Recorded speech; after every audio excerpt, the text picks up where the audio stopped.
Hello नमस्कार साथियों, मैं नीरज सर आप सभी साथियों का हार्दिक स्वागत करता हूं नौकरी विथ नीरज यूट्यूब चैनल पर।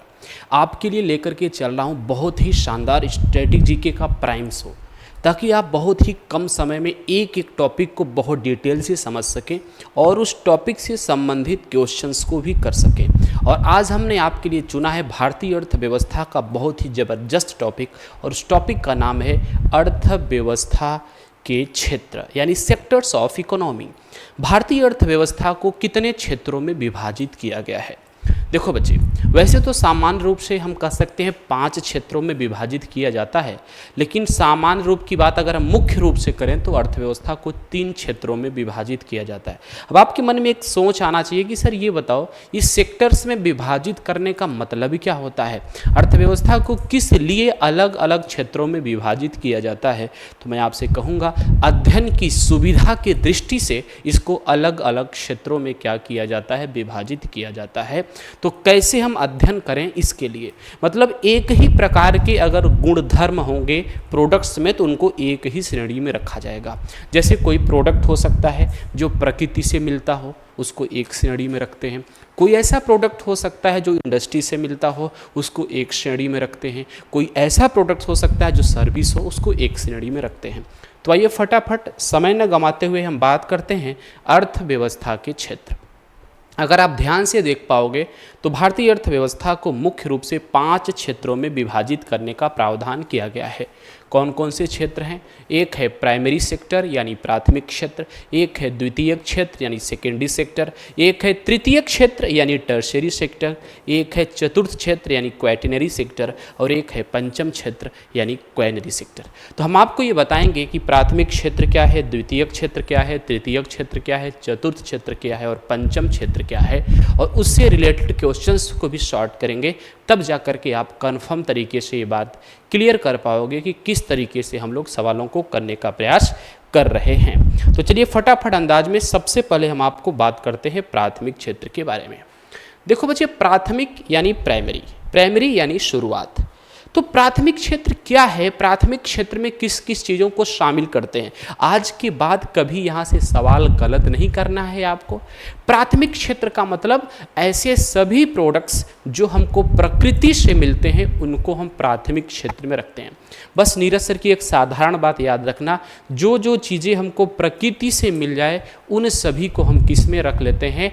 प्राथमिक क्षेत्र में रखते हैं। तो ऐसे सभी उत्पाद जो प्रकृति से प्राप्त होते हैं उन सभी उत्पादों को किस में रखा जाता है? प्राथमिक क्षेत्र में रखा जाता है। ये बात आपको पता होना चाहिए। जैसे बच्चा, कृषि क्या है? ध्यान से अगर आप देख पा रहे होंगे, अगर हम कृषि की बात करें तो कृषि जो है वो प्राथमिक क्षेत्र में आता है। ऐसा नहीं आप कहेंगे सर क्या कृषि प्रकृति प्रदत्त है? जी हाँ, 100%। धान, गेहूं, जौ, बाजरा, सरसों, चना, मटर, मसूर, इन सब में हम आप फलियां लगाने नहीं जाते। ये सभी किसी इंडस्ट्री में नहीं बनते हैं। ये सब के सब चीज़ें किसके अंतर्गत आती हैं? प्रकृति प्रदत्त के रूप में आती हैं। पशुपालन, क्या किसी के घर में कोई गाय, भैंस, बकरी किसी कंपनी से आता है? नहीं, ये भी प्रकृति प्रदत्त है। मत्स्य पालन भी, वानिकी मतलब वन से प्राप्त उत्पाद, कुक्कुट पालन मतलब इंग्लिश में इसको पोल्ट्री फार्म बोलते हैं, मुर्गा मुर्गी पालन, अंडा उत्पादन, शिकार करना, मधुमक्खी पालन, रेशम उत्पादन, जितने भी खनिज मिनरल्स होते हैं ये सब के सब बच्चे प्राथमिक क्षेत्र में आते हैं। मतलब कोई भी चीज़ अगर प्रकृति से मिल रही है तो प्राथमिक क्षेत्र में आएगा। अब रही बात भारतीय अर्थव्यवस्था में योगदान की, तो आपको एक बात बहुत अच्छे से पता होना चाहिए कि हमारे भारत देश में अगर साल भर में 100 रुपये की आमदनी हो रही है, 100% की आमदनी हो रही है, तो प्राथमिक क्षेत्र से लगभग 18% की आमदनी होती है।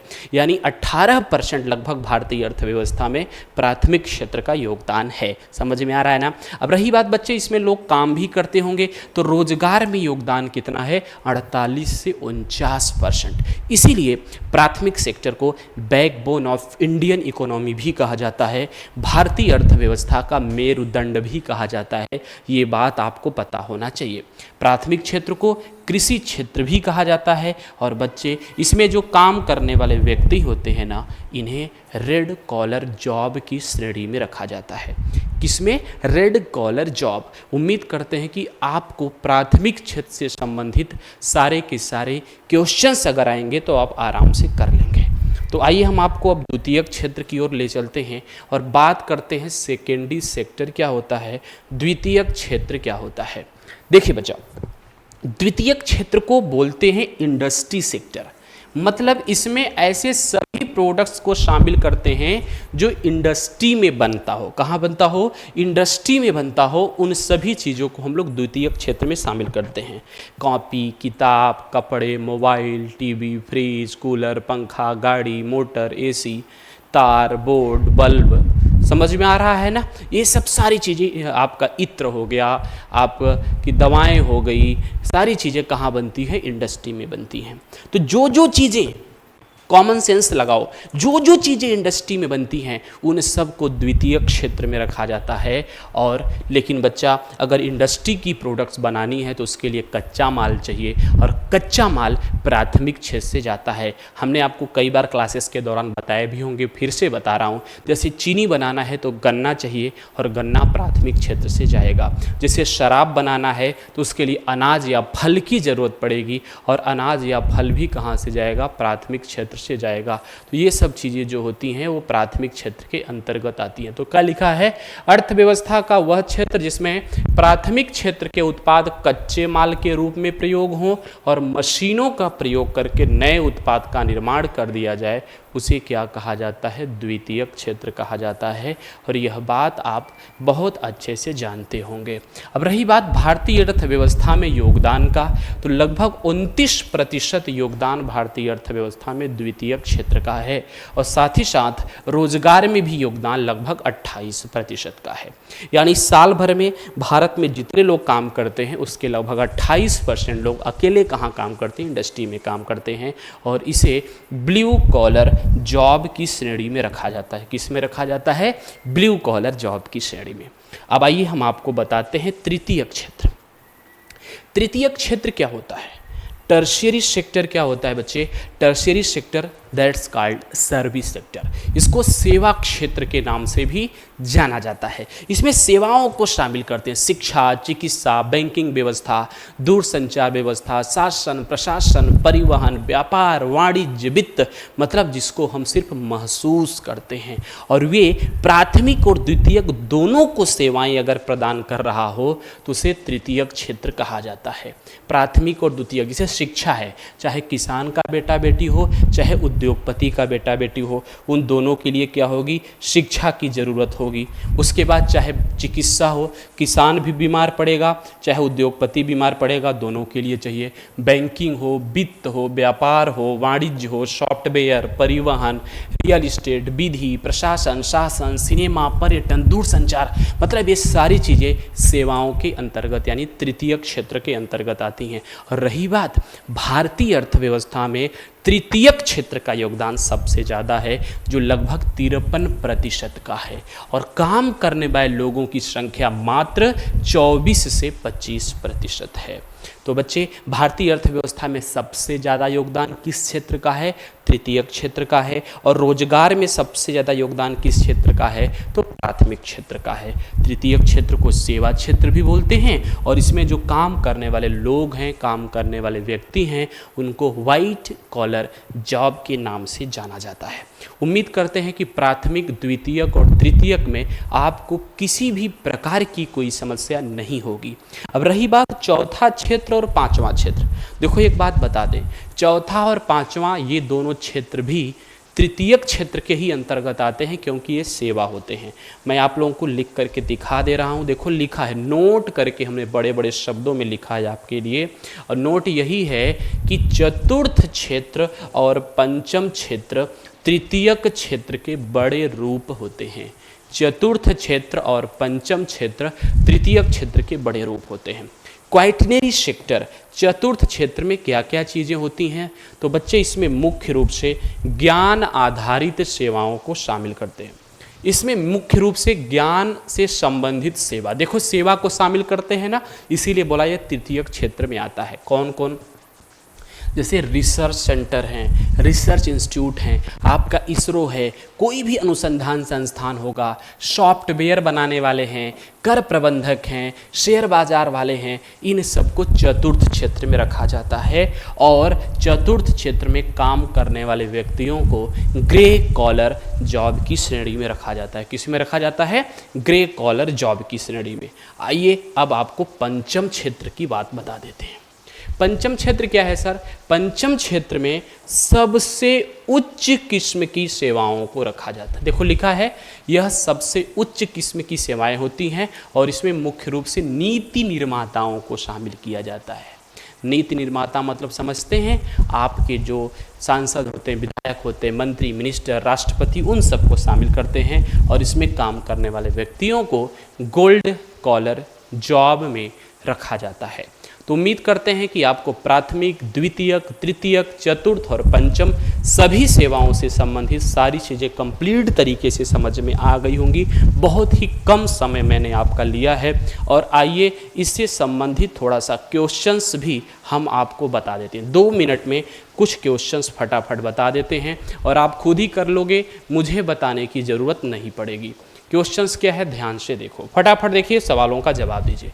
लिखा है, निम्न में से कौन सेवा के अंतर्गत आता है? मोबाइल वस्तु है, टेबल वस्तु है, पुस्तक वस्तु है, सॉफ्टवेयर एक प्रकार की क्या है? सेवा है। सॉफ्टवेयर क्या है? सेवा है। अगला देखो क्या है बच्चा, अगला देखो क्या है, दूसरा सवाल। बहुत समय नहीं लेंगे, आप खुद ही जानते हैं, आराम से आप कर पाएंगे। लिखा है, निम्न में से कौन सा उत्पाद प्राथमिक क्षेत्र के अंतर्गत नहीं आता? रेशम उत्पादन आता है, शहद आता है, पशुपालन आता है, उर्वरक बच्चे द्वितीयक क्षेत्र में आएगा, ये प्राथमिक क्षेत्र में नहीं आएगा। उर्वरक किसमें आएगा? उर्वरक द्वितीयक क्षेत्र में आएगा। भाई मशीनरी द्वारा इंडस्ट्री में बनता है, बेसिक सी चीज़ है, सबको पता है, आसानी से आप कर सकते हैं। लिखा है कि भारतीय अर्थव्यवस्था में किस क्षेत्र का योगदान सबसे ज़्यादा है? देखो, प्राथमिक क्षेत्र का योगदान लगभग 18%, द्वितीयक क्षेत्र का योगदान लगभग 29%, तृतीयक क्षेत्र का योगदान 53%। तो सबसे ज़्यादा किस क्षेत्र का योगदान है? तृतीयक क्षेत्र का योगदान है, आपको पता है। अगला सवाल आइए देखते हैं, क्वेश्चन नंबर 4 क्या कह रहा है। लिखा है, निम्न में से कौन सही सुमेलित नहीं है? प्राथमिक क्षेत्र रेड कॉलर जॉब सही है, द्वितीयक क्षेत्र ब्लू कॉलर जॉब सही है, तृतीयक क्षेत्र येलो कॉलर जॉब ये गलत है, व्हाइट कॉलर जॉब होता है और ये होता है गोल्ड कॉलर जॉब। तो तृतीयक क्षेत्र मतलब कौन सा होता है भैया? व्हाइट कॉलर जॉब होता है। क्या होता है? व्हाइट कॉलर जॉब होता है। तो इसको आप बहुत अच्छे से, बहुत आसानी से जान सकते हैं। पढ़ाया हूँ, जितनी चीज़ें आप लोगों को बताया हूँ उससे बाहर कोई भी क्वेश्चंस नहीं आएगा, ये मेरी गारंटी है। अगला देखो क्या लिखा है, सबसे उच्च किस्म के सेवाओं को, तो बच्चे आपको बताया है सबसे उच्च किस्म की सेवाओं को पंचम क्षेत्र में रखा जाता है। किस में रखा जाता है? पंचम क्षेत्र में। अगला देखो क्वेश्चन नंबर 6 क्या कह रहा है। 6 नंबर क्वेश्चन का जवाब दीजिएगा। लिखा क्या है, निम्न में से कौन सी तृतीयक गतिविधि है? तो मत्स्य पालन किस में आता है? ये प्राथमिक में आता है। ठीक, ऑटोमोबाइल उद्योग किस में आता है? ये द्वितीयक में आता है। शिकार करना भी किस में आता है? प्राथमिक में आता है। और वित्त किस में आता है? ये तृतीयक में आता है। ठीक है, अगला सवाल देखिए क्या हो सकता है। यहाँ से अगला सवाल ये हो सकता है कि भारतीय अर्थव्यवस्था में निम्न में से कौन सा क्षेत्र सर्वाधिक मात्रा में रोजगार प्रदान करता है? सबसे ज़्यादा रोजगार कौन सा क्षेत्र प्रदान करता है? तो भैया प्राथमिक क्षेत्र। ऑलरेडी मैं आपको बता चुका हूँ कि 48% से लेकर 49% तक रोजगार प्रदान करने का काम किसका होता है? प्राथमिक क्षेत्र का होता है। अगला सवाल, और आज के सेशन का मैं आखिरी सवाल दे रहा हूँ, आप देख लीजिए क्या सवाल है। निम्न में से किस क्षेत्र को औद्योगिक क्षेत्र के नाम से भी जाना जाता है? तो द्वितीयक क्षेत्र को औद्योगिक क्षेत्र के नाम से जाना जाता है। तो उम्मीद करते हैं कि ये सेशन आप लोगों को बहुत अच्छा लगा होगा। ऐसे ही छोटे छोटे सेशंस के साथ अच्छी अच्छी जानकारी पाने के लिए आप मेरे YouTube चैनल को सब्सक्राइब करें और अपने दोस्तों को भी ज़्यादा से ज़्यादा बताएं। लगातार इसी तरीके की चीज़ें, इसी तरीके की क्लासेस आप लोगों को मिलती रहेगी। क्लास को देखने के लिए आपका बहुत बहुत धन्यवाद। Thank you, best of luck, जय हिंद।